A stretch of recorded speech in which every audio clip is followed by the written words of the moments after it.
Well, ladies and gentlemen, with the release of the Kitakami event, you are now free to throw away your entire Water Warships career's worth of resources away in order to try and get the Kitakami.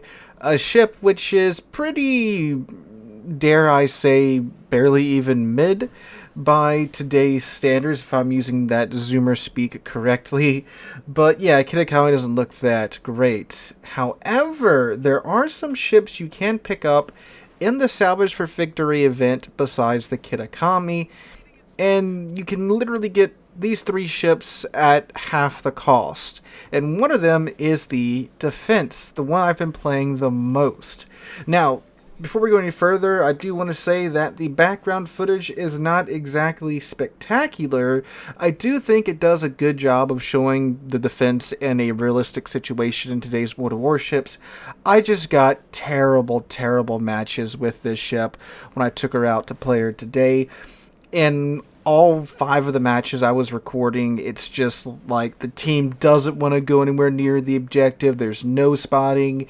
In the match you're watching, our CV thinks he's in a Graf Zeppelin and just W's towards the enemy team. So, yeah, it's not a great match, but again, I think it shows off the ship's strengths and weaknesses very, very, very well. And again, is a realistic showing of what it's like playing the ship in today's World of Warships. So, what is the Defense? You would be forgiven for just saying, oh look, it's a little Collinwood, right? It's got 6 guns and the dual turret setup, and it's got them all 4 of the superstructure like the Collingwood does. And, I mean, cosmetically, sure, it looks like that, but gameplay-wise, oh no, this is so much better than the Collingwood in every single way, shape, and form. So obviously the big attraction on the Defense is her 6 14-inch guns. And what 6 14-inch guns are these, Sealord? Well, I'm glad you asked. These are essentially 3 of the dual turrets from the King George V class battleship. I don't think essentially they are. They quite literally are. It's the same mount and the same gun and all of that jazz. So yeah, it's, you take the turrets off the Duke of York, the King George, and the Prince of Wales, and you bolt them all onto the defense hull, and there you go. And the guns are very, very accurate, mind you, which they should be, obviously, if you're only getting 6 guns on a cruiser. So if you've played the Siegfried, it's kind of the same deal here, except it's in a less traditional turret setup. You have 6 battleship caliber guns, actual battleship caliber guns, on a high-tier cruiser hull, and the gimmick is, hey, the guns are accurate. And yeah, that's very much the thing going on here with the Defense. But unlike the Siegfried, which does have good AP but kind of mediocre HE, the Defense has that good old British battleship HE. You have a 42% fire chance with the build that I'm running. And again, the build that I'm running, it's just my British heavy cruiser build. So I do have, stuff built into starting fires because that's what the British heavy cruisers are good at. And the Defense is very good at that too. A 42% fire chance per shell with 6 shells with amazing accuracy. The maximum dispersion with the dispersion mod is only, I believe, 148 meters, which that is just downright good, right?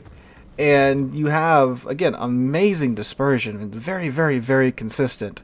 And you can see when you do get those crazier salvos, it's still, again, thanks to the small maximum dispersion, it's still amazing. So for dealing with tier 10 cruisers, heavy cruisers, light cruisers, battleships, no problem whatsoever. Destroyers, just because of course their destroyers are a little bit harder to deal with, and the shells are pretty floaty because it is the British battleship guns, but it's definitely far from a problem in my opinion. And that's one of the things that makes the ship so good, is that the guns. Because you have this great HE and good AP on top of that, you can just, hit one and just farm out the battleships and, keep slinging HE in the face of the cruisers that are trying to go bow into you. Or, since you do have 14-inch guns on your cruiser, if it's a light cruiser and they're trying to angle into you, you go, huh, that's cute. Load up your AP and just blast them out of the water, right? And, yeah, They're 14-inch guns, which are small by battleship caliber gun standards at tier 10, but they're still 14-inch guns. And anyone that's silly enough to show you broadside is gonna pay with how accurate these shells are. 6 14-inch shells into your broadside at tier 10, I don't care who you are, that's going to hurt unless you get, overpins, right? But with a maximum damage rating of 11,000, I mean, that's 60,000 and change, 66,000 and change alpha, essentially, that you got per salvo with this ship. And they are quite accurate. Again, it's just so nice to have guns that are accurate coming from a battleship player's perspective. The default reload time is 18 seconds. I do have a 15.8 second reload time because I did take the reload module on my defense. So yeah, 6 accurate 14-inch shells every 15 seconds or every 16 seconds if you want to round up. That's pretty good. And again, keep in mind that with the HE, that's also pretty darn good as well, with a 42% fire chance. So no matter the situation, if you have ships that are angled into you, that are bow tanking, you can load HE and basically start a barbecue. If they're broadside, load AP and slap them with a 15-second reload time with the module. I mean, that's not really that long when it comes to switching shells, right?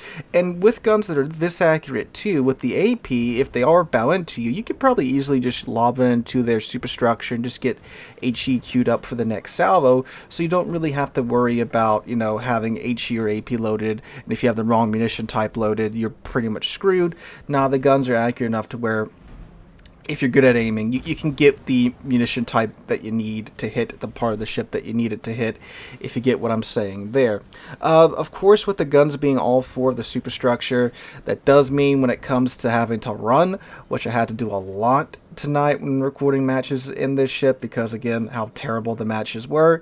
Yeah, you don't have any turrets in the rear, but I found that the ship was more than maneuverable enough to get those turrets over the shoulder and get them firing on the ships that were behind me. Now, of course, too, with the turrets being in this configuration, well, if you're wondering why the turrets are in this configuration in the first place, it's because this was a bit of a cheater configuration, if you will, because back in the early 1900s, you had the various naval treaties that limited capital ship displacement. So the idea is that if you take all of your important and explodey stuff that stored in warships like powder, shells, all that stuff, and put all the guns in one spot on the ship, then you just have to make a belt armor that covers that one part of the ship hull. Rather than, like, going back to the Siegfried, how you have the 2 turrets in front of the superstructure, then the turret behind the superstructure. Well, to make sure no shells could get, into the, the shell handling room, the hoist and stuff, you'd have to extend that belt armor from the, number 1 turret all the way to the number 3 turret. Which obviously belt armor is thick and heavy, and when you have a tonnage limit on your capital ships that are being built, that eats up a lot of tonnage. So you shove all the guns and all the powder rooms and shell hoists and shell handling rooms, you shove them all in one spot, make a short belt armor, and save on weight, right? So that's the idea behind this setup, and that's why the Nelsons look like that too. So, but anyway, the armor isn't great. It's definitely the least well protected of the large cruisers, if you will. 25 millimeter bow plating, and I mean, yeah, like, it is a cruiser, right? You shouldn't expect it to have 32 millimeters of bow armor, but the Citadel is exposed to it. You don't want to get caught on the sides. It's very high. It stands up out of the water. It's got a 229 millimeter armor belt, and it does have the torpedo protection that kind of wraps around it, and that's 30 millimeters. So, again, torpedo protection can be a lifesaver in some cases, but from my experience with how high up out the water the Citadel is, you're going to get clapped if you show your side. However, with the defense, it's very easy to not show your side because of one of the other great things about this ship, and that's its concealment. 10-kilometer concealment if you build into it all the way down with the commander skill and with the module. So you have a cruiser with 14-inch guns, very accurate 14-inch guns, with a 10-kilometer concealment. That's just amazing. And on top of that, too, if you do get seen and you don't want to get seen, you do get the British Destroyer Short Burst Smoke. So if, you get spotted by a destroyer and you were trying to get somewhere kind of, stealthily, you just pop that, turn around, no problem. You run into an island, you don't want to get clapped, you pop that, back off the island, and go on about your day. It's a great thing to have. It's what I like to call the I made a mistake button, and I just need, a couple of seconds of time to break contact and just, run. It's great. I've I found myself using it quite a lot because I make a lot of mistakes. So, on top of that too, I almost forgot, it has the torpedoes as well. It's got the same torpedoes that the British battle cruisers get, the gyroscopically guided ones. So they're the torpedoes that are in the hull. You can of course select the heading and then just yeet them on their way. Get 4 per side. They do a maximum damage of 21,000 each, so that's very nice. 10 kilometer range, 67 knot top speed. They're detected from 1.7 kilometers away, and they reload in 90 seconds. So if you are in a situation that you do have to get close, or if there's a channel that you're expecting a cruiser, a battleship, whatever, to come running down, you can single launch these torpedoes down that channel, so you can conga line them right into their ship. Or again, if you're brawling and you need that ace up your sleeve, well, you've got 80,000 alpha and torpedoes on either side of the ship, so there you go. But they are towards the front of the ship as well, so obviously approaching them from the front is preferred. Going towards the back of the ship, they don't have any angles going back, because again, they are in the hull in the bow, so there is that. But again, with the way this ship is going to be played, you'll probably be pointed toward them again, unless you are hiding, and that does, of course, limit your torpedoage right there, right? So other parameters of the ship, like I said, her maneuverability is pretty good.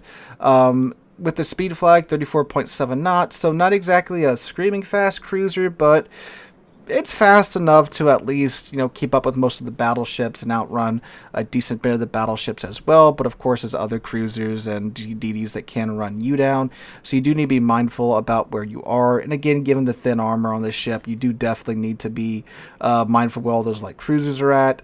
Like I said, 25mm bow and stern. The sides are all 30mm. The stern deck. The mid deck is 40, but again, everything else is 25, 30mm of armor. So light cruisers, heavy cruisers, they can pretty much have their way with you and chew you down if they so choose to do so. So be mindful about your positioning and such. Again, if you've played British cruisers or British ships, you're kind of used to that at this point. For consumables, she does get a 5-kilometer hydro, which is very nice in the age of the submarine. It does run for 100 seconds. It reloads in 120 seconds. You get 3 charges of your heal base. It's not the super heal, it's a standard heal. It does have a 60-second cooldown time, so that's pretty nice.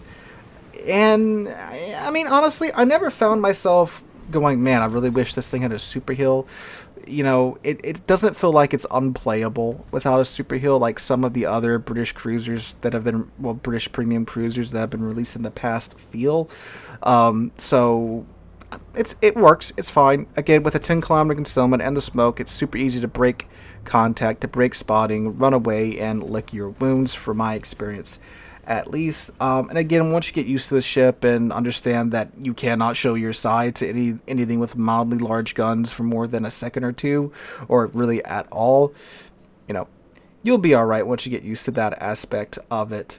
The AA was, again, AA today, it's kind of hit or miss.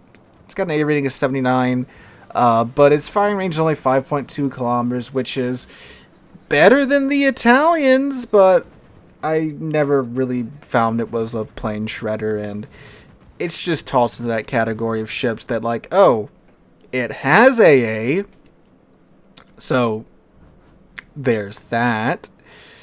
Yeah. So, the defense. I highly recommend that you pick this thing up. Wargaming did say it wasn't going to be reintroduced for quite some time. So, they said 2 years with the Kitakami. I don't think they'd keep the defense out for 2 years, maybe like a year or so.